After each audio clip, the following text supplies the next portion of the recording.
Ons eerste span is Laurens en Ferdi. Julle het al die bestanddele gehad, maar julle het nie reg gekry om 'n resep te volg nie.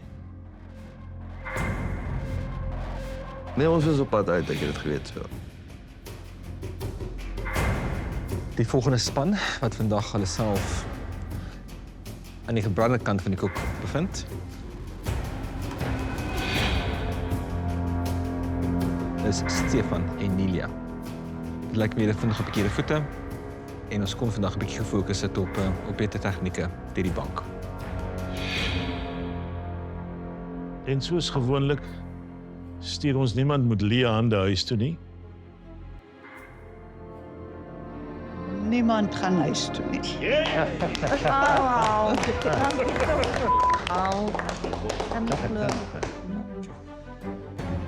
Ferdi, ek sien nou jy het 'n traan in die oog. Ek het baie gehuil op Kokkendoor. En dit was partykeer van woede en partykeer van blydskap, maar dit is Kokkendoor. Ek wens vir julle alle sterkte toe vir die res van die kompetisie.